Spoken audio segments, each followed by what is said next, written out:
강릉의 한 성공한 횟집 사장에게 일어난 충격적인 가족 이야기가 화제를 모으고 있습니다. 30년간 혼자 힘으로 전국 15개 지점을 운영하는 대형 프랜차이즈를 일군 70세 여성 사장이 암 진단을 받은 후 겪게 된 반전의 드라마가 많은 이들에게 깊은 감동을 주고 있다고 합니다. 과연 무슨 일이 있었던 걸까요? 지금부터 여러분께 그 특별한 이야기를 전해드리겠습니다. 여기서 잠깐 더 많은 이야기와 재미있는 콘텐츠를 놓치지 않으시려면 지금 바로 구독과 알림 설정을 해주세요. 여러분의 관심이 저희 채널에게 큰 힘이 됩니다. 강릉 중앙시장 새벽 5시 이말자는 오늘도 어김없이 수산 코너를 누비고 있었습니다. 70이라는 나이가 무색하게 그녀의 발걸음은 여전히 빨랐죠. 30년째 같은 시간, 같은 자리에서 생선을 고르는 모습은 이제 시장 상인들에게도 익숙한 풍경이 되어버렸어요. 말자 사장님, 오늘 광어 상태 정말 좋습니다. 수산업체 사장이 손을 번쩍 들며 인사를 건넸어요. 말자는 능숙한 손길로 광어 한 마리를 들어 올렸습니다. 눈이 맑고 비늘이 반짝이는 걸 확인한 후에야 고개를 끄덕였죠. 이거 20마리만 골라서 본점으로 보내줘.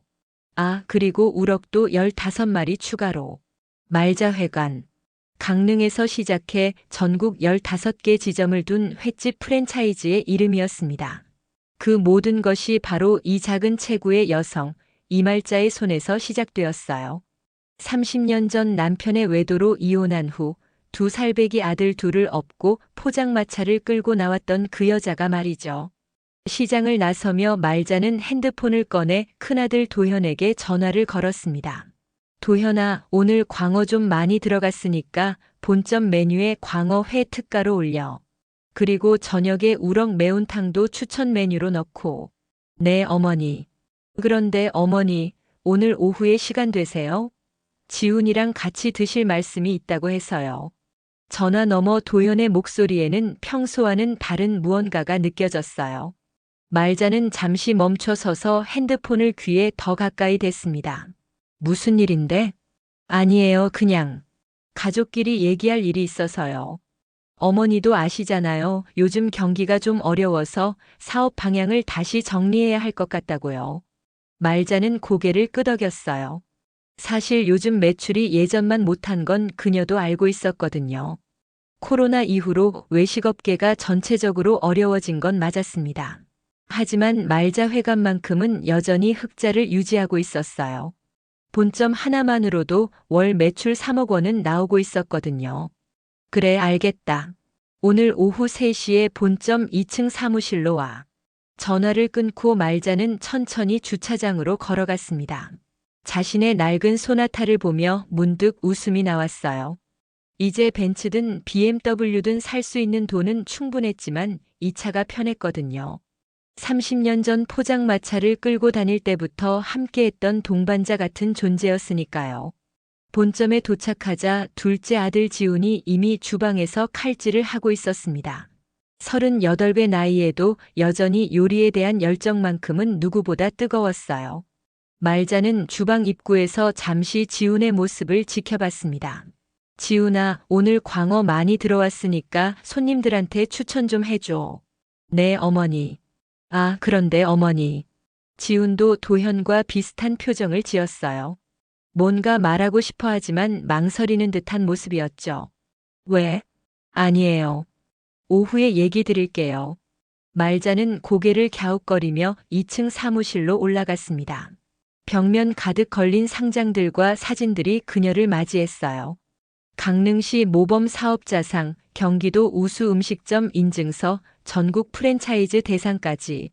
그 모든 것들이 말자의 30년 인생을 말해주고 있었습니다.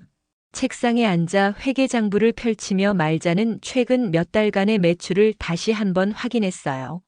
본점 매출은 여전히 안정적이었고 가맹점들도 나쁘지 않은 성과를 보이고 있었습니다. 그런데 아들들이 왜 그런 표정을 지었을까요? 오후 2시가 되자 말자는 병원으로 향했습니다.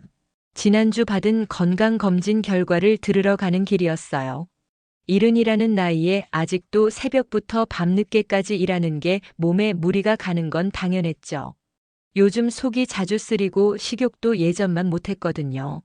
이말자 환자분, 간호사의 부름에 말자는 진료실로 들어갔습니다. 의사의 표정이 심상치 않았어요. 검사 결과가 나왔는데요.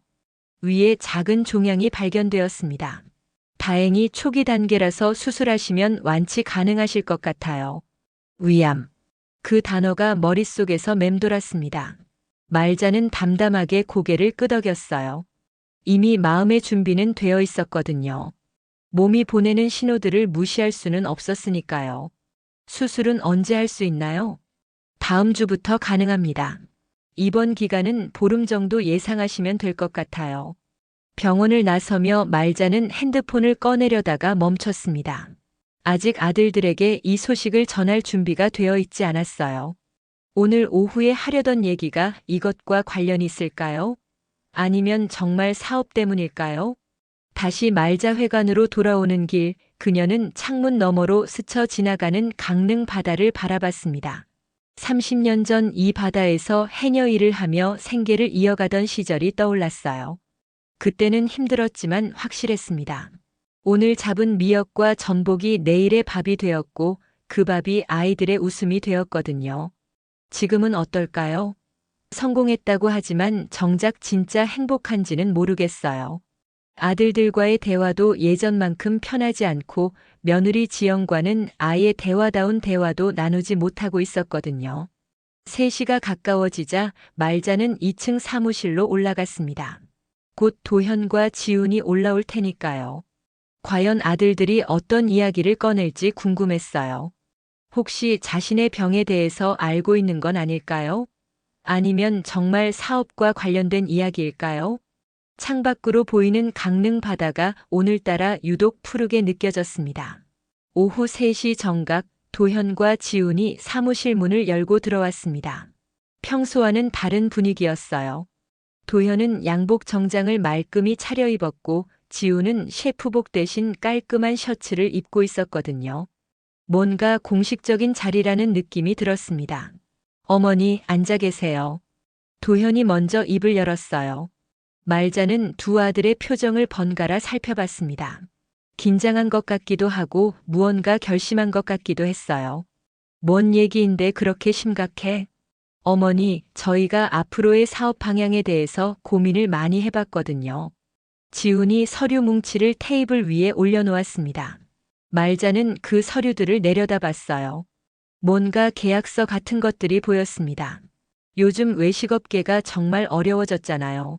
코로나 이후로 매출도 예전만 못하고 인건비는 계속 오르고 도현의 말에 말자는 고개를 끄덕였어요. 사실 그런 부분들은 그녀도 충분히 알고 있었거든요. 하지만 말자 회관만큼은 아직 흑자를 유지하고 있었는데 왜 이렇게 심각한 분위기일까요? 그래서 저희가 생각해 본 게 있어요. 이참에 사업 구조를 완전히 개편하는 거죠. 지훈이 서류 중 하나를 말자 앞으로 밀었습니다. 제목을 보니 말자회관 경영권 이양 계획서라고 적혀 있었어요. 경영권 이양? 말자의 목소리에 당황한 기색이 드러났습니다. 갑작스러운 얘기였거든요. 어머니도 이제 70이시잖아요. 몸도 많이 안 좋으시고. 도현의 말에 말자는 깜짝 놀랐어요. 자신이 병원에 다닌 것을 아들들이 알고 있었던 걸까요? 몸이 안 좋다니 누가 그런 소리 했어? 아니에요, 그냥. 나이가 있으시니까 이제 좀 편히 쉬셨으면 하는 마음이에요. 지훈이 어색하게 웃으며 말했습니다. 하지만 말자는 뭔가 이상함을 느꼈어요. 아들들의 표정과 말투가 평소와 달랐거든요. 그래서 어떻게 하자는 거야? 일단 경영은 저희가 완전히 맡고 어머니는 명예회장님으로 계시면서 편히 지내시는 거죠. 도현이 말하는 동안 말자는 서류를 훑어봤습니다. 복잡한 법률 용어들이 가득했지만 대략적인 내용은 파악할 수 있었어요. 자신의 모든 지분을 아들들에게 넘기고 경영권도 완전히 이양하라는 내용이었습니다. 이거 언제부터 준비한 거야? 1달 정도 전부터요. 어머니께 부담 드리지 않으려고 저희끼리 먼저 정리해 봤어요. 말자는 서류를 덮고 두 아들을 바라봤습니다. 30년 동안 함께 키워온 사업을 하루아침에 넘기라는 얘기였어요. 물론 언젠가는 물려줄 생각이 있었지만 이렇게 갑작스럽게 요구받을 줄은 몰랐거든요. 엄마, 시간 좀 생각해 볼게. 네, 충분히 생각해 보세요. 급한 건 아니니까요. 하지만 도현의 말투에서는 은근히 재촉하는 느낌이 들었어요. 말자는 무언가 석연치 않은 기분으로 아들들을 보냈습니다. 저녁 8시 말자는 다시 병원에 왔습니다. 오늘 오후에 받은 검사 결과를 다시 한번 상세히 설명 듣기 위해서였어요. 의사는 친절하게 엑스레이 사진을 보여주며 설명했습니다. 다행히 초기 단계라서 완치율이 아주 높아요. 수술 후에 항암 치료를 병행하시면 될 것 같습니다. 입원 기간은 얼마나 되나요? 수술 후 회복까지 포함해서 한 달 정도 예상하시면 돼요. 말자는 고개를 끄덕이며 병원을 나섰습니다. 복도를 걸어가는데 익숙한 목소리가 들려왔어요. 놀랍게도 도현과 며느리 지영의 목소리였습니다. 어머니 수술하시는 동안에 서류 정리하면 되잖아. 말자는 걸음을 멈췄어요. 모퉁이 너머에서 들려오는 대화에 귀를 기울였습니다. 그런데 지훈이도 같은 생각이야? 엄마 돌아가시면 재산 분할할 때 우리가 불리해질 수도 있어. 지영의 목소리였어요. 말자는 심장이 쿵쾅거리는 걸 느꼈습니다. 지영아, 목소리 좀 낮춰. 그리고 엄마가 돌아가신다는 얘기는 왜 해? 수술만 하면 괜찮다고 했잖아. 그래도 위암이잖아. 이른 나이에 위암이면. 그리고 솔직히 말해서 우리가 그동안 얼마나 고생했는데 지훈이랑 똑같이 나눠 가져야 해. 말자는 벽에 등을 기댔습니다. 다리에 힘이 빠지는 것 같았어요. 본점 건물만 해도 시세가 15억은 넘을 텐데 가맹점 수익까지 합치면. 아무튼 경영권 이양 서류는 빨리 처리해야 해. 만약에 뭔 일이 생기기 전에 말이야. 도현의 목소리가 조금 더 작아졌지만 말자에게는 천둥 소리처럼 들렸어요. 그런데 지훈이는 뭐라고 해? 지훈이도 똑같은 생각이야. 어차피 주방 일은 자기가 다 하고 있는데 경영까지 참여하고 싶어 하더라고. 말자는 손으로 입을 막았습니다. 눈물이 나올 것 같았거든요. 30년 동안 모든 걸 바쳐서 키운 아들들이 자신을 어떻게 생각하고 있는지 처음으로 알게 되었어요. 어머니한테는 절대 들키면 안 돼. 아직 수술도 안 하셨는데 스트레스 받으시면 어떡해. 지영의 목소리에는 걱정보다는 계산이 느껴졌어요. 말자는 조용히 그 자리를 벗어났습니다. 엘리베이터를 타고 내려가는 동안 머릿속이 하얗게 변했어요. 주차장에서 차에 앉아 말자는 한동안 멍하니 있었습니다. 30년 전 남편이 외도했을 때의 충격이 다시 떠올랐어요. 그때도 이렇게 배신감이 밀려왔었거든요. 하지만 그때는 아들들이 있었어요. 두 살배기 아이들을 지켜야 한다는 책임감이 그녀를 일으켜 세웠었죠. 지금은 어떨까요? 그 아들들마저 자신을 버렸는데 무엇을 위해 살아야 할까요? 핸드폰이 울렸습니다. 도현에게서 온 문자였어요. 어머니, 오늘 서류 검토해 보시고 내일 다시 얘기해요. 푹 쉬세요. 말자는 핸드폰을 꺼버렸습니다. 그리고 차를 몰고 강릉 바다로 향했어요. 밤바다가 보고 싶었거든요. 파도 소리를 들으며 마음을 정리하고 싶었습니다. 해변에 도착해서 차에서 내리자 차가운 바닷바람이 얼굴을 스쳤어요. 30년 전 이 바다에서 해녀 일을 하며 하루하루를 버텨냈던 기억이 떠올랐습니다. 그때는 힘들었지만 단순했어요. 바다에서 건진 것들이 곧 희망이었거든요. 지금의 말자에게는 무엇이 희망일까요? 아들들이 진심으로 자신을 생각해 주길 바라는 마음? 아니면 그냥 조용히 생을 마감하는 것일까요? 파도가 모래사장에 부딪히며 하얀 거품을 만들어냈습니다. 말자는 그 모습을 바라보며 천천히 눈을 감았어요. 내일부터는 모든 게 달라질 것 같았거든요. 이틀 후 말자는 아직도 아들들에게 답을 주지 못한 채 혼자서 강릉 해변을 걷고 있었습니다. 병원에서 들은 그 대화가 머릿속에서 떠나지 않았어요. 발걸음이 자연스럽게 옛날 포장마차를 세웠던 자리로 향했습니다. 지금은 깔끔한 카페가 들어서 있지만 30년 전만 해도 이곳에는 말자의 작은 포장마차가 있었어요.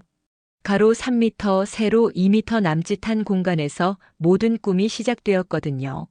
아저씨, 회 한 접시 추가요. 이모, 소주 한 병 더. 그때의 손님들 목소리가 귓가에 맴돌았습니다. 말자는 카페 앞 벤치에 앉아 눈을 감았어요. 30년 전 그날이 선명하게 떠올랐습니다.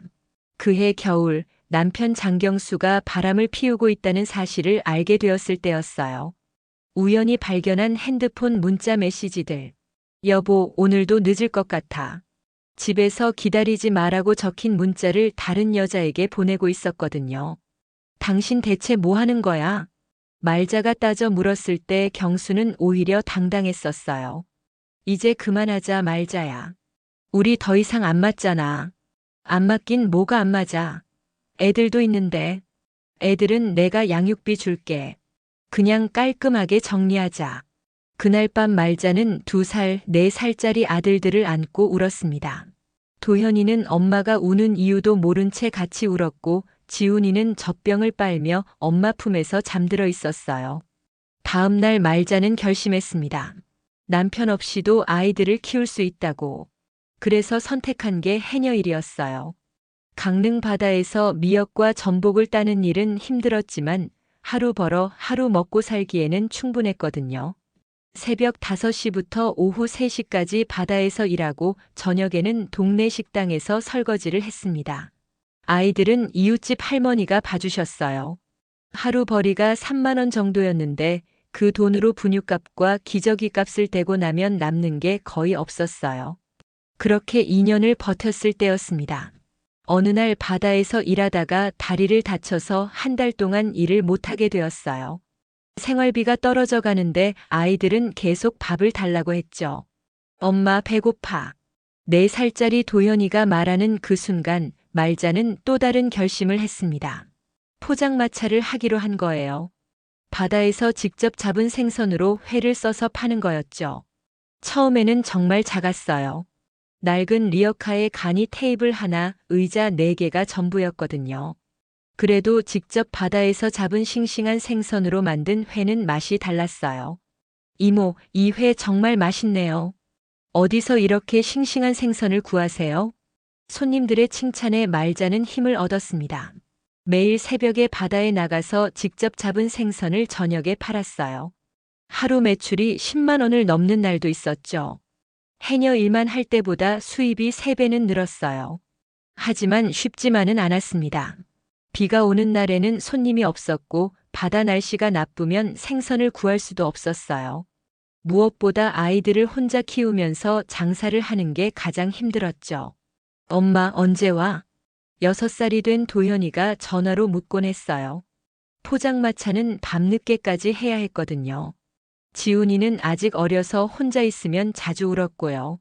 그런 어려움 속에서도 말자는 포기하지 않았습니다. 아이들에게 더 나은 환경을 만들어주고 싶었거든요. 포장마차로 번 돈을 모아서 작은 가게를 얻었고 그 가게에서 번 돈으로 조금 더 큰 가게로 이사했어요. 엄마가 성공하면 너희들도 좋은 대학 보내줄 수 있어. 밤늦게 집에 돌아와서 아이들에게 항상 했던 말이었습니다. 도현이와 지훈이는 그런 엄마를 보며 자랐어요. 엄마, 나도 나중에 엄마처럼 일할 거야. 초등학교 3학년이 된 도현이가 그렇게 말했을 때 말자는 정말 행복했습니다. 모든 고생이 보상받는 느낌이었거든요. 하지만 지금 생각해보니 그때부터 잘못된 걸까요? 아이들에게 돈과 성공만 강조했던 게 문제였을까요? 말자는 벤치에서 일어나 다시 바다를 바라봤습니다. 파도가 쉼없이 밀려왔다가 빠져나가는 모습을 보니 그때의 자신이 떠올랐어요. 포기하지 않고 계속 도전했던 자신 말이죠. 포장마차 시절 가장 힘들었던 순간이 있었어요. 도현이가 감기에 걸려서 고열로 병원에 입원했을 때였거든요. 병원비가 100만 원이 넘게 나왔는데 통장에는 30만 원밖에 없었어요. 선생님, 조금씩 나눠서 낼 수는 없을까요? 간호사에게 사정했지만 대답은 차가웠습니다. 결국 포장마차를 담보로 대출을 받아야 했어요. 그때 말자는 맹세했습니다. 아이들에게는 절대 이런 고생을 시키지 않겠다고. 그래서 더 열심히 일했어요. 새벽 4시에 일어나서 시장에 가서 생선을 고르고 직접 손질해서 저녁까지 장사했죠. 1년에 쉬는 날이 열흘도 안 되었어요. 그런 노력 끝에 작은 식당을 차릴 수 있었고 그 식당이 성공해서 지점을 낼 수 있었어요. 그리고 지금의 말자회관이 되었죠. 엄마 덕분에 우리가 이렇게 잘 살 수 있는 거야. 20살이 된 도현이가 그렇게 말했을 때 말자는 모든 게 보상받는다고 생각했어요. 아이들이 자신을 자랑스러워한다고 믿었거든요. 하지만 병원에서 들은 대화는 그 모든 믿음을 무너뜨렸습니다. 아이들에게 자신은 그저 재산 목록 중 하나였을 뿐이었어요. 어머니 수술하시는 동안에 서류 정리하면 되잖아. 도현의 그 말이 다시 귓가에 맴돌았습니다. 30년 동안 모든 걸 바쳐서 키운 아들이 한 말이라고는 믿어지지 않았어요. 말자는 주머니에서 핸드폰을 꺼냈습니다. 아들들에게서 온 문자가 여러 개 있었어요. 어머니, 서류 검토 어떻게 되셨어요? 빨리 결정해 주시면 좋겠는데요. 내일까지 답변 부탁드려요. 재촉하는 문자들을 보니 더욱 서글펐습니다. 아들들은 왜 이렇게 급하게 굴까요? 혹시 정말로 자신이 오래 살지 못할 거라고 생각하는 건 아닐까요? 해가 저물어 가고 있었어요. 말자는 집으로 돌아가기 위해 차에 올랐습니다. 내일은 아들들에게 답을 줘야 했거든요. 하지만 아직 마음의 정리가 되지 않았어요. 집에 도착해서 저녁을 혼자 먹으며 말자는 생각했습니다. 정말로 모든 걸 아들들에게 넘겨주는 게 맞을까요? 아니면 다른 방법이 있을까요? 창밖으로 보이는 강릉 야경을 바라보며 말자는 한 가지 결심을 했습니다. 일단 수술부터 받자고. 그리고 완전히 회복된 후에 아들들과 진짜 진솔한 대화를 나눠보자고. 하지만 그 전에 확인해야 할 것들이 있었어요. 정말로 아들들이 자신의 재산만 노리는 건지 아니면 진심으로 걱정해서 하는 말인지 말이죠. 수술 날짜가 정해진 다음 주 월요일 말자는 아들들을 다시 불러 모았습니다. 이번에는 본점 1층 홀에서 만나기로 했어요. 손님들이 없는 오후 3시 조용한 분위기에서 진짜 속마음을 들어보고 싶었거든요. 어머니 결정하셨어요? 도현이 가장 먼저 입을 열었습니다. 며느리 지영도 함께 왔더군요. 말자는 지영의 표정을 유심히 살펴봤어요. 평소보다 화장을 진하게 하고 새 가방을 들고 있었거든요. 그 전에 물어볼 게 있어. 말자가 천천히 말했습니다. 아들들의 표정이 긴장으로 굳어졌어요. 너희들 엄마가 아프다는 거 어떻게 알았지? 순간 정적이 흘렀습니다. 도현과 지훈이 서로를 바라보더니 어색하게 웃었어요. 아, 그냥. 요즘 어머니가 많이 피곤해 보이셔서요. 지훈이 대답했지만 말자는 만족스럽지 않았어요. 뭔가 숨기는 게 있다는 느낌이 들었거든요. 병원에 다니시는 거 알고 있어요. 지영이 갑자기 입을 열었습니다. 도현이 놀란 표정으로 아내를 쳐다봤어요. 지영아, 어차피 말해야 할 일인데요. 어머니, 저희가 걱정되어서 몰래 따라가 봤어요. 강릉병원 소아기내과에 다니시는 거 봤거든요. 말자는 가슴이 쿵하고 내려앉는 것을 느꼈습니다. 아들들이 자신을 감시하고 있었다는 사실이 충격적이었어요. 언제부터? 한 달 전부터요. 어머니가 자꾸 약국에서 위장약 사시고 밥도 잘 안 드시길래. 도현의 말에 말자는 쓴웃음을 지었어요. 한 달 전이면 경영권 이양 서류를 준비하기 시작한 시기와 정확히 일치했거든요. 그래서 미리 경영권 이양 준비를 한 거구나. 어머니, 그게 아니라. 아니긴 뭐가 아니야. 엄마가 아프니까 미리 재산 정리해 두자는 소리 아니야? 말자의 목소리가 높아졌습니다. 홀에 있던 직원들이 슬금슬금 뒤로 물러나더군요. 어머니, 진짜 그런 뜻이 아니에요. 저희가 걱정되어서. 지훈이 변명했지만 말자는 이미 모든 걸 알고 있었어요. 병원에서 들은 대화 때문이었죠. 그럼 엄마 수술하는 동안 서류 정리한다는 건 뭔 소리야? 갑작스러운 질문에 도현과 지영의 얼굴이 하얗게 변했어요. 말자가 그 대화를 들었다는 걸 눈치챈 거죠. 어머니, 그걸 어디서? 병원 복도에서 다 들었다. 엄마 죽으면 재산 분할 어떻게 할지 지훈이랑 똑같이 나누기 싫다는 소리까지 말이야. 지영의 얼굴이 빨갛게 달아올랐어요. 들켰다는 걸 아는 표정이었거든요. 어머니, 잠깐만요. 오해가 있는 것 같은데. 오해? 뭐가 오해야? 30년 동안 너희 키우느라 내 인생 다 바쳤는데 이제 와서 재산만 노리고 있었다는 게 오해라고? 말자의 목소리에 분노가 섞여 있었어요. 그동안 참아왔던 모든 감정이 터져 나오는 것 같았거든요. 엄마, 진짜 그런 게 아니에요. 도현이 일어서며 말했지만 말자는 이미 믿지 않았어요. 그럼 이 서류는 뭐야? 내 모든 지분을 너희한테 넘기고 경영권도 다 포기하라는 거 아니야? 말자가 테이블 위에 서류를 들어 올렸습니다. 두꺼운 계약서 뭉치가 바닥에 떨어졌어요. 어머니, 저희가 어머니 걱정해서 한 일이에요. 몸이 안 좋으시니까 스트레스 받지 마시라고. 지영이 말했지만 말자는 코웃음을 쳤어요. 스트레스 받지 말라고. 내 평생 일군 걸 하루아침에 빼앗아가면서. 그때 말자의 핸드폰이 울렸습니다. 은행에서 온 전화였어요. 여보세요? 말자회관 이말자 대표님이시죠? 저희 은행에서 연락드렸는데요. 본점 건물 담보 대출 건으로. 말자는 얼굴이 하얗게 변했어요. 본점 건물의 담보 대출이라니 자신은 그런 걸 신청한 적이 없었거든요. 죄송한데 뭐라고 하셨죠? 어제 신청하신 10억 원 담보 대출 건요. 서류 검토가 완료되어서 승인 가능하다고 연락드렸는데 말자는 도현과 지영을 번갈아 쳐다봤어요. 두 사람의 표정이 어색하게 굳어 있었거든요. 죄송합니다만 제가 신청한 게 아닌 것 같은데요. 아, 그럼 도현 씨께서 신청하신 건가요? 법정 대리인으로 되어 있던데. 말자는 핸드폰을 끊고 도현을 노려봤어요. 이게 뭔 소리야? 엄마, 그건 내 건물을 담보로 대출을 받았다고. 도현은 입을 다물었어요. 더 이상 변명할 수 없다는 표정이었거든요. 얼마나 받았어? 아직 안 받았어요. 신청만 했고. 얼마나? 말자가 소리를 지르자 도현이 작은 목소리로 대답했어요. 10억 원이요. 10억 원을 뭘 하려고 빌린 거야? 사업 확장하려고요. 서울에 플래그십 스토어 만들려고. 말자는 한숨을 깊게 내쉬었어요.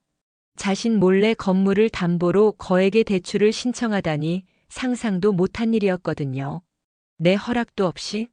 어차피 나중에 저희 건물이 될 텐데. 지영의 말에 말자는 정말로 화가 났어요. 아직 살아있는 사람을 죽은 사람 취급하는 게 아니었거든요. 아직 내가 살아있는데 벌써 내 거라고 생각하고 있었구나. 어머니, 그런 뜻이 아니에요. 하지만 말자는 이미 모든 걸 결정했어요. 아들들이 정말로 자신의 재산만 노리고 있다는 게 확실해졌거든요. 지훈아, 너도 알고 있었어? 지훈이 고개를 숙였어요. 대답하지 않는 것 자체가 답이었죠. 너희들 다 계획이 있었구나. 엄마 수술하는 동안 모든 재산을 정리해두고 혹시 모를 상황에 대비하자는 거였지. 엄마, 이제 됐어. 충분히 알겠다. 말자는 자리에서 일어났어요. 더 이상 들을 필요가 없었거든요. 어머니, 어디 가세요? 집에 가서 생각 좀 해볼게. 그럼 서류는? 지영이 서류를 가리키며 물었지만 말자는 돌아보지도 않고 나갔어요. 차에 앉아서 말자는 눈물을 흘렸습니다. 30년 전 남편에게 배신당했을 때보다 더 아픈 기분이었어요. 그때는 아직 아이들이 있었지만 지금은 그 아이들마저 등을 돌렸거든요. 핸드폰이 계속 울렸지만 받지 않았어요. 아마 도현이나 지훈이겠지만 지금은 아무하고도 얘기하고 싶지 않았거든요. 집에 도착해서 거실에 앉은 말자는 벽에 걸린 가족 사진들을 바라봤어요. 아이들이 어렸을 때 찍은 사진들이 가득했거든요. 그때는 정말 행복했는데 언제부터 이렇게 되었을까요? 저녁이 되어서야 핸드폰을 확인했어요. 부재중 전화가 20통이 넘었고 문자도 10개가 넘게 와 있었어요. 모두 사과하는 내용이었지만 말자의 마음은 이미 차가워져 있었어요. 그날 밤 말자는 잠들지 못했습니다. 수술은 이틀 후인데 이런 상황에서 수술받아야 하는 자신이 불쌍했거든요. 아무도 진심으로 걱정해주는 사람이 없다는 게 서글펐어요. 수술을 이틀 앞둔 토요일 아침 말자는 일찍 일어나 회계장부를 펼쳤습니다. 어젯밤 내내 잠이 오지 않아서 아예 회사 재정 상태를 정확히 파악해 보기로 한 거예요. 뭔가 더 숨겨진 일들이 있을 것 같은 불안한 마음이 들었거든요. 장부를 한 장씩 넘기면서 말자는 이상한 점들을 발견했어요.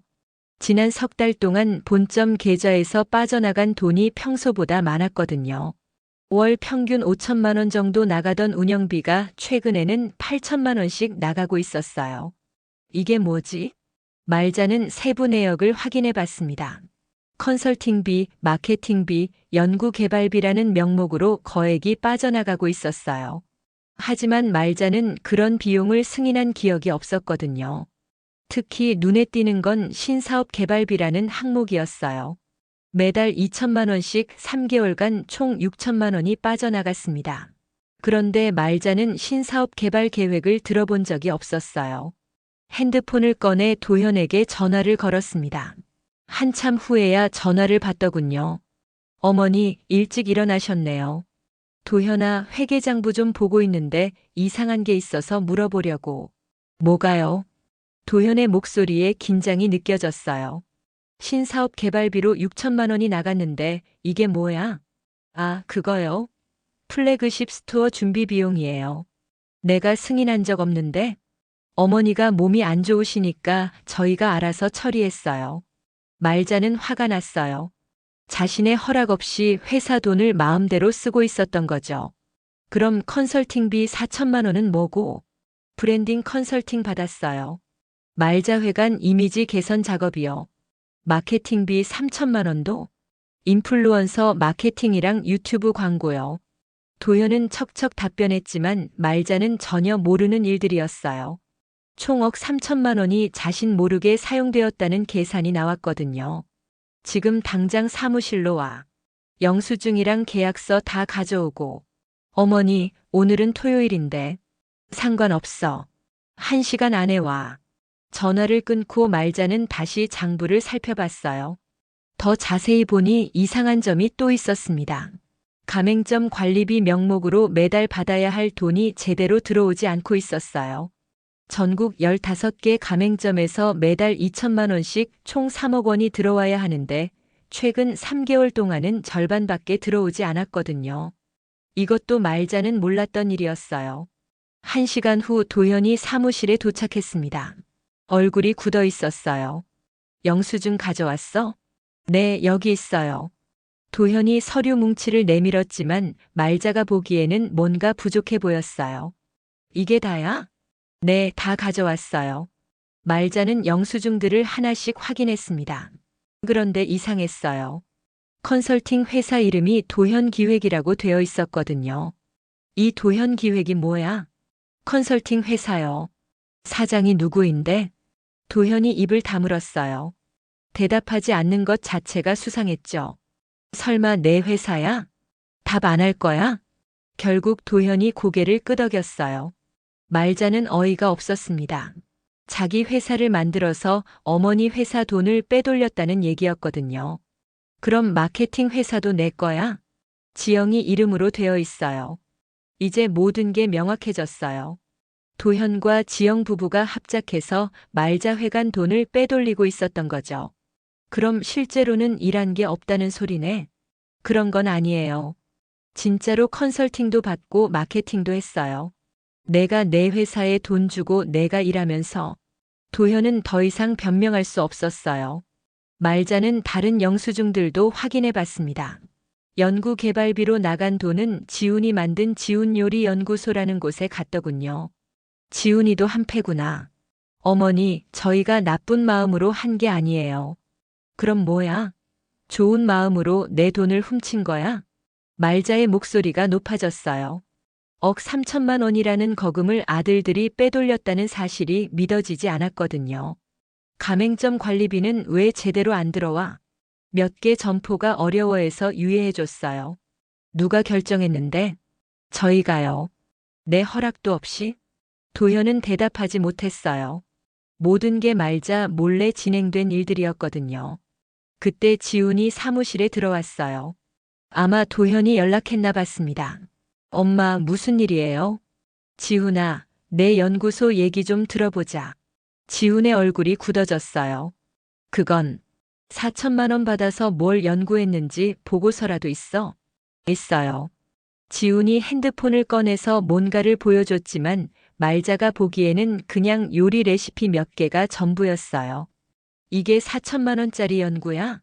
새로운 메뉴 개발하는데 비용이 많이 들어요. 재료비도 있고. 재료비로 4천만 원? 말자는 어이가 없었어요. 새로운 메뉴 개발이라고 해봤자 기존 회 요리의 소스만 바꾸는 정도였는데 그게 그렇게 많은 돈이 들 일이 아니었거든요. 너희들 계획이 뭐야? 내가 수술하는 동안 회사 돈 다 빼돌릴 생각이었어. 엄마, 그런 게 아니라. 그럼 뭐야? 말자가 소리를 지르자 두 아들이 움츠러들었어요. 솔직히 말해봐. 너희들 진짜 목적이 뭐야? 도현과 지훈이 서로를 쳐다봤어요. 뭔가 더 큰 계획이 있다는 표정이었거든요. 말 안 할 거야? 결국 지훈이 입을 열었어요. 엄마, 사실은 말자회관 상표권을 저희 이름으로 바꾸려고 했어요. 뭐라고? 30년 된 브랜드라서 이미지가 좀 낡았거든요. 젊은 감각으로 새롭게 만들려고. 말자는 정말로 어이가 없었어요. 자신이 30년 동안 피와 땀으로 만든 브랜드를 낡았다고 평가하다니. 그래서 언제부터 준비한 거야? 석 달 전부터요. 석 달 전. 말자가 처음 위장 증상을 보이기 시작한 시기였어요. 아들들은 어머니가 아프다는 걸 알자마자 재산 빼돌리기를 시작한 거였죠. 너희들 정말. 말자는 말을 잇지 못했어요. 너무 충격적이었거든요. 그때 핸드폰이 울렸습니다. 모르는 번호였어요. 여보세요? 이말자 사장님이시죠?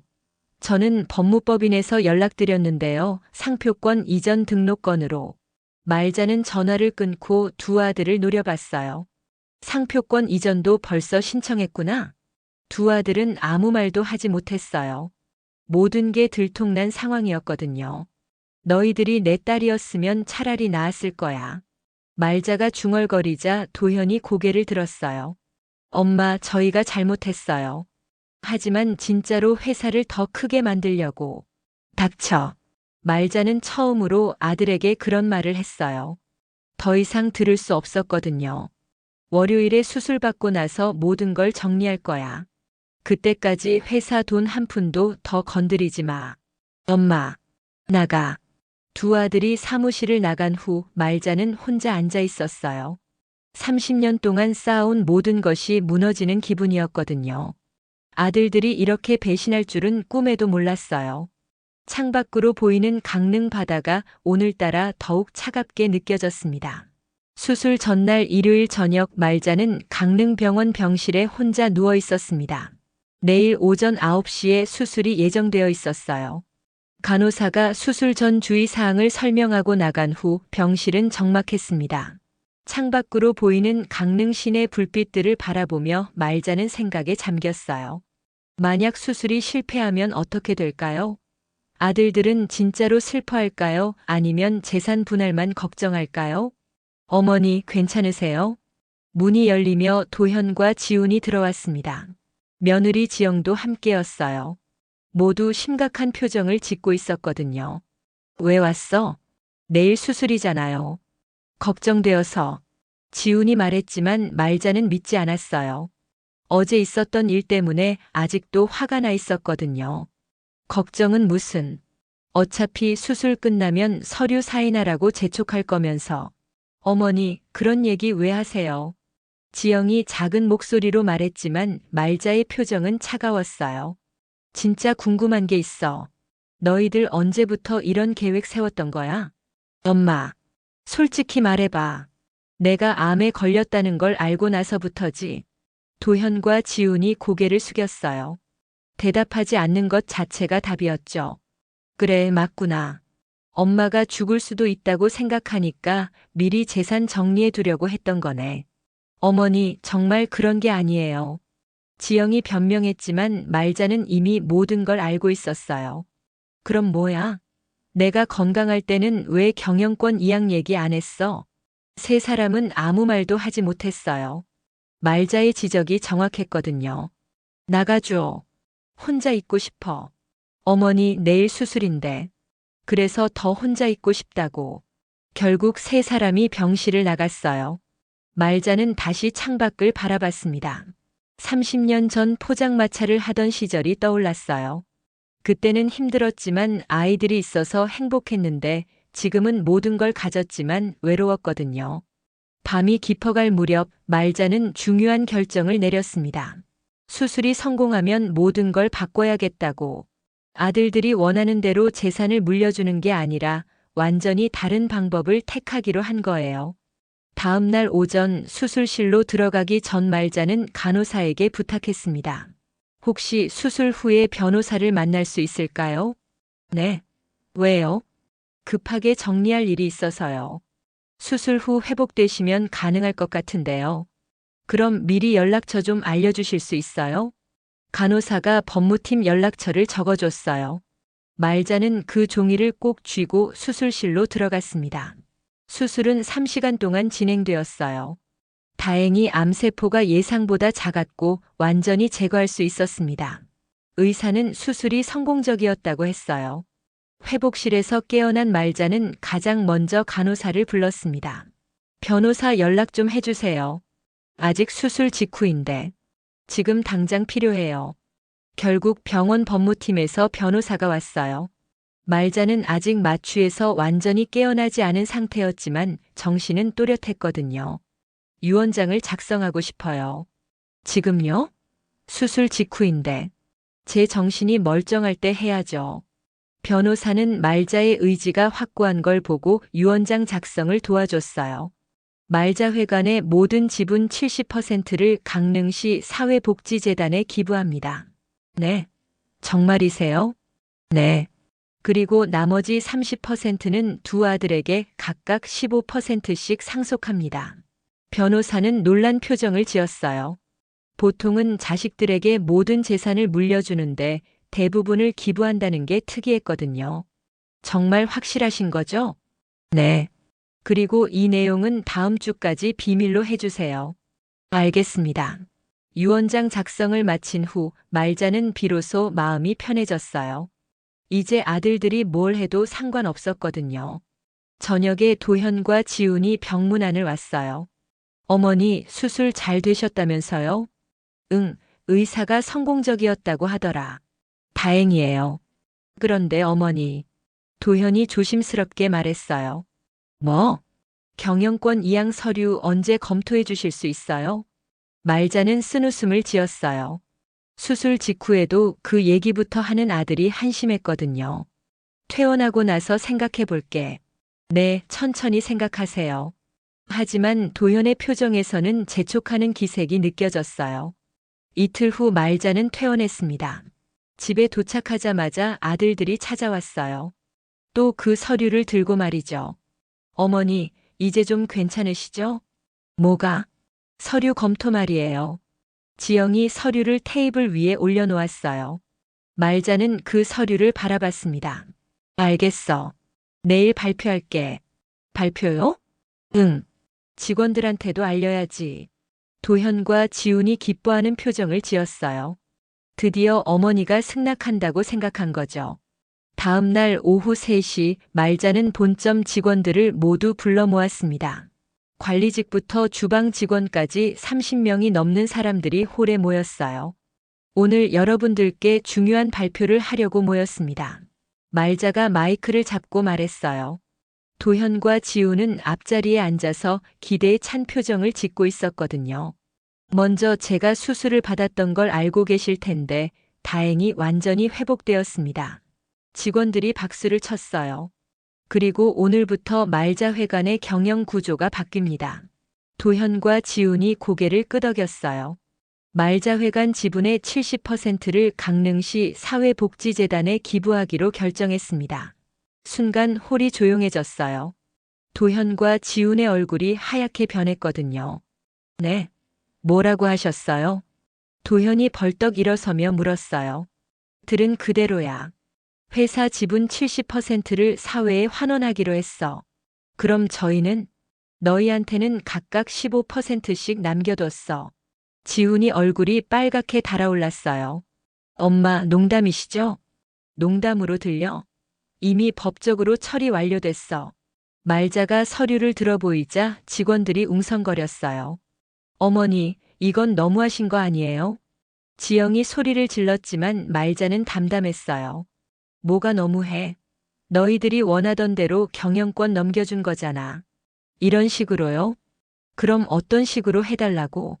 내 재산 다 가져가는 식으로? 도현과 지우는 할 말이 없었어요. 결국 자신들의 속마음이 들통났다는 걸 알았거든요. 앞으로는 너희들 실력으로 살아가거라. 15%면 충분히 먹고 살 수는 있을 테니까. 말자는 마이크를 내려놓고 홀을 나갔어요. 뒤에서 아들들이 뭔가 소리치는 것 같았지만 돌아보지 않았거든요. 드디어 자유로워진 기분이었습니다. 지분 기부 발표 후 사흘이 지났지만 말자는 아들들과 한마디도 나누지 않았습니다. 도현과 지우는 매일 전화를 걸어왔지만 받지 않았어요. 지영은 아예 집 앞까지 찾아와서 현관문을 두드렸지만 말자는 문을 열어주지 않았거든요. 어머니, 저희가 잘못했어요. 문 좀 열어주세요. 지영의 목소리가 현관 너머로 들렸지만 말자는 거실 소파에 앉아서 텔레비전만 보고 있었어요. 이제 와서 사과한다고 해서 달라질 건 없었거든요. 오히려 마음이 편했어요. 30년 동안 아들들을 위해 살아왔는데 이제야 자신을 위해 살 수 있게 된 기분이었거든요. 목요일 오후 말자는 중요한 결정을 내렸습니다. 강릉을 떠나기로 한 거예요. 아들들과 같은 동네에 살면서 계속 이런 일들이 반복될 것 같았거든요. 부동산에 전화를 걸어서 집을 내놓았어요. 그리고 예전부터 관심 있게 보던 바닷가 작은 집을 알아봤습니다. 강릉에서 차로 30분 거리에 있는 작은 어촌 마을이었어요. 그 집 아직 안 팔렸나요? 네, 아직 있어요. 언제 보러 오실래요? 지금 당장 갈 수 있어요? 부동산 중개사와 함께 그 집을 보러 갔어요. 바다가 바로 앞에 보이는 단층 집이었거든요. 마당도 제법 넓었고 작은 텃밭도 있었어요. 이 집 얼마예요? 4억 원인데 현금으로 사시면 3억 5천까지 깎아드릴 수 있어요. 말자는 망설이지 않고 계약했어요. 어차피 강릉 집을 팔면 10억 원 이상 나올 테니까 새 집 사고도 돈이 많이 남을 거였거든요. 집으로 돌아와서 말자는 짐을 정리하기 시작했습니다. 30년 동안 모아둔 물건들이 정말 많았어요. 아들들 어렸을 때 사진, 상장들, 기념품들까지 하나하나 보다 보니 추억이 새록새록 떠올랐습니다. 이것도 이제 필요 없겠네. 말자회관 관련 서류들을 모두 박스에 담았어요. 이제 자신과는 상관없는 일이 되었거든요. 금요일 아침 이사짐 센터에서 사람들이 왔어요. 필요한 것들만 골라서 새 집으로 보내고 나머지는 모두 버리기로 했습니다. 사장님, 이 사진들도 버리세요? 이사 직원이 가족 사진들을 가리키며 물었어요. 네, 다 버려주세요. 정말요? 가족 사진인데. 상관없어요. 말자는 단호하게 말했어요. 이제 새로운 인생을 시작할 건데 과거에 매달려 있을 필요가 없었거든요. 오후에 도현이 집에 찾아왔어요. 이사차가 나가는 걸 보고 깜짝 놀란 표정이었거든요. 어머니, 뭐 하시는 거예요? 보면 모르겠어? 이사하는 거야. 어디로요? 내가 알 필요 없어. 어머니, 저희가 잘못했다고 했잖아요. 도현이 현관에서 말했지만 말자는 신경 쓰지 않았어요. 잘못했다고 해서 용서받을 수 있다고 생각해? 엄마, 너 지금까지 용돈 얼마나 받았는지 기억해? 대학교 등록금부터 시작해서 결혼 자금, 신혼집 보증금까지. 계산해보면 억 단위일 거야. 도현은 아무 말도 하지 못했어요. 그런데 내가 아프다고 하니까 재산 빼돌리는 게 먼저였지. 걱정하는 척하면서 말이야. 어머니, 정말 미안해요. 미안하다고 해서 달라질 건 없어. 이제 너희들 실력으로 살아가. 말자는 현관문을 닫고 이사 준비를 계속했어요. 토요일 오전 새 집으로 이사를 갔습니다. 바닷가 작은 마을은 정말 조용했어요. 이웃집도 멀리 떨어져 있어서 혼자 지내기에 딱 좋았거든요. 짐을 정리하고 나서 말자는 마당에 나가 바다를 바라봤어요. 파도 소리가 마음을 편안하게 해줬습니다. 30년 만에 처음으로 진짜 평화를 느끼는 것 같았어요. 이제 뭘 하고 살지? 혼자 중얼거리며 말자는 마당을 둘러봤어요. 텃밭에는 배추와 무가 자라고 있었고 한쪽에는 작은 창고도 있었거든요. 갑자기 아이디어가 떠올랐어요.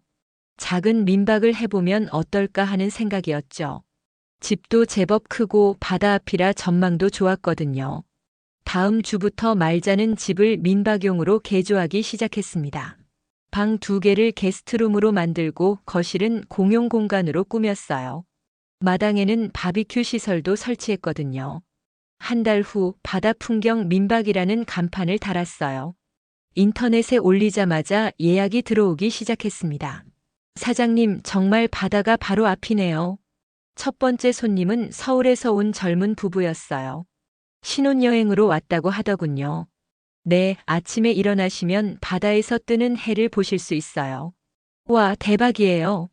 손님들이 좋아하는 모습을 보니 말자도 기뻤어요. 돈 때문이 아니라 사람들이 행복해하는 모습 때문이었거든요. 민박과 함께 작은 반찬 가게도 시작했어요.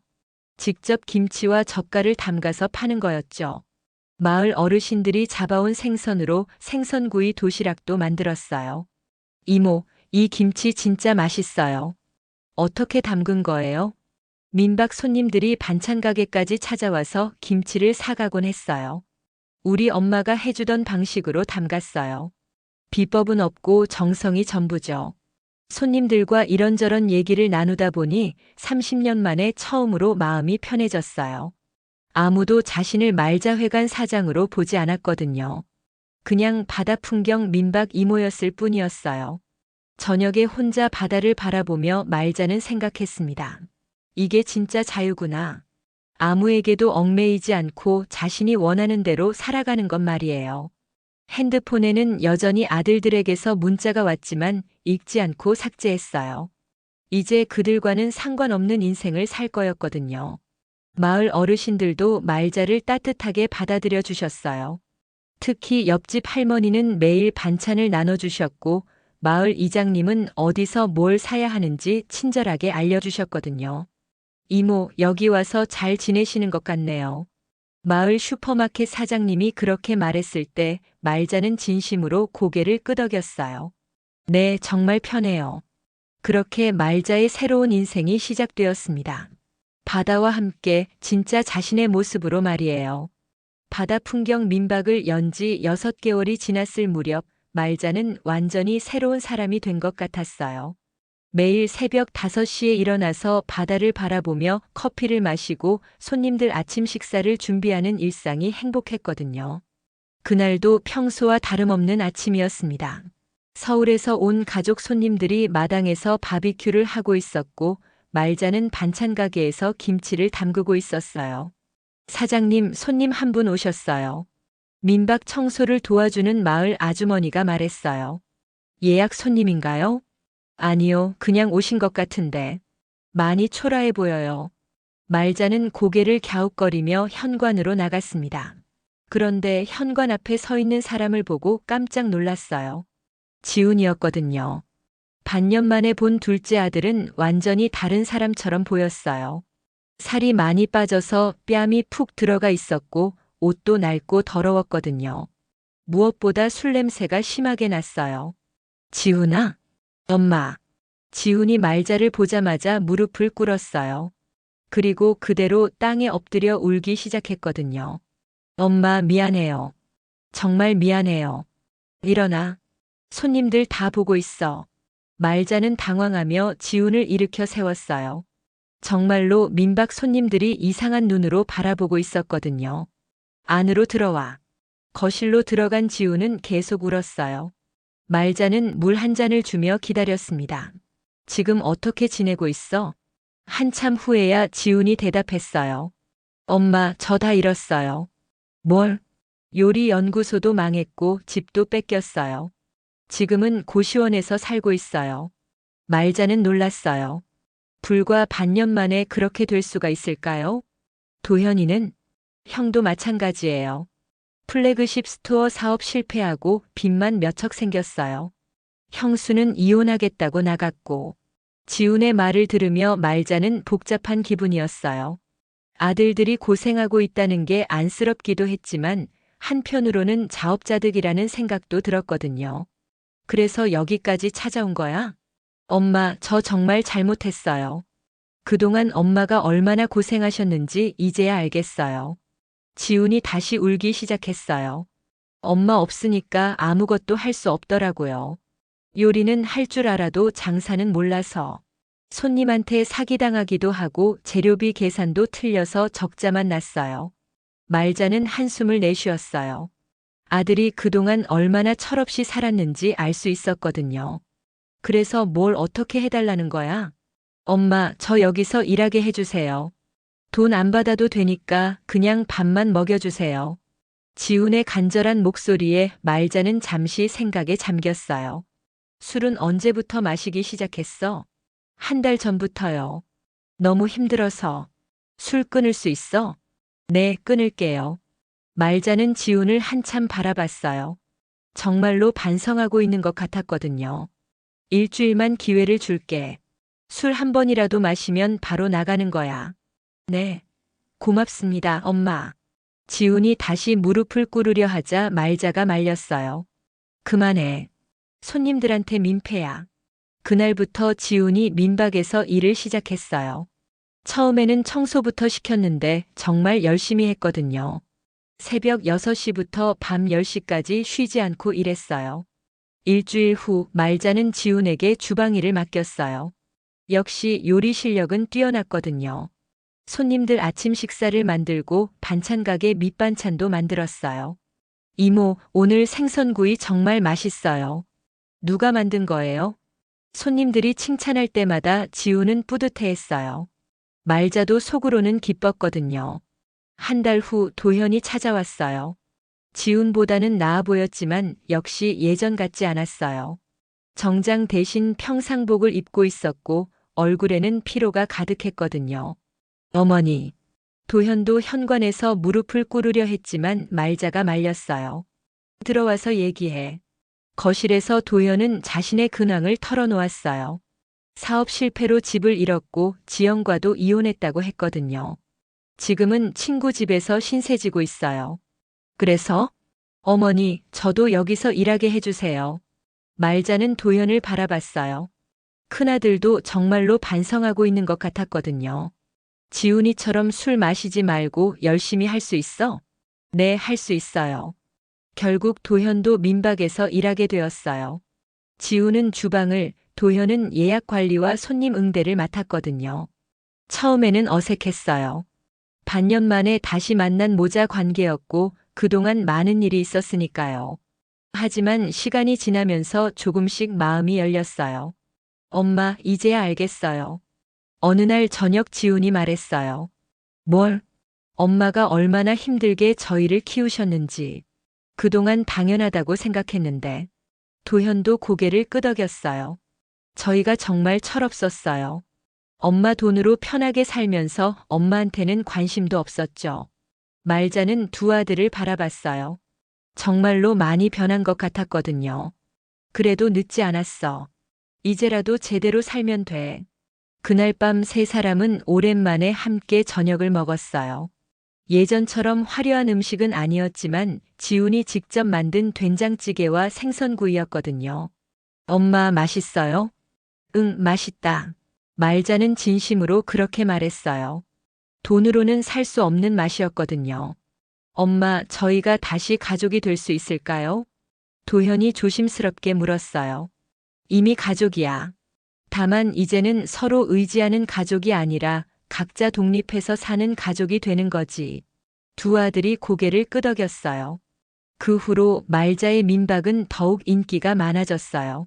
아들들이 도와주니까 서비스도 좋아졌고 음식도 훨씬 맛있어졌거든요. 이모네 민박 정말 좋다더라. 아들들이 요리도 잘하고 서비스도 친절하대. 입소문이 나면서 예약이 밀려들었어요. 1년 후 도현과 지우는 각자 독립했어요. 도현은 마을에서 작은 카페를 열었고 지우는 인근 도시에서 작은 식당을 차렸거든요. 하지만 여전히 매주 말자를 찾아와서 안부를 물었어요. 엄마 건강하시죠? 응, 바다 공기 마시니까 오히려 더 건강해진 것 같아. 말자는 정말로 건강했어요. 병원에서 정기 검진을 받아도 암세포는 전혀 없었거든요. 엄마 정말 고마워요. 뭐가? 다시 가족이 될 기회를 주셔서. 말자는 웃으며 답했어요. 돈보다 소중한 건 내가 사람답게 살아가는 거다. 바다에서 불어오는 바람이 유독 따뜻하게 느껴지는 저녁이었습니다. 말자는 마당에서 바다를 바라보며 생각했어요. 인생에서 가장 중요한 건 결국 사람이라고. 진심으로 사랑하고 사랑받는 관계라고 말이에요. 파도가 밀려왔다 빠져나가는 소리를 들으며 말자는 진짜 행복이 무엇인지 알 것 같았습니다. 바로 지금 이 순간처럼 아무것도 바라지 않고 그저 평범하게 살아가는 것이었어요.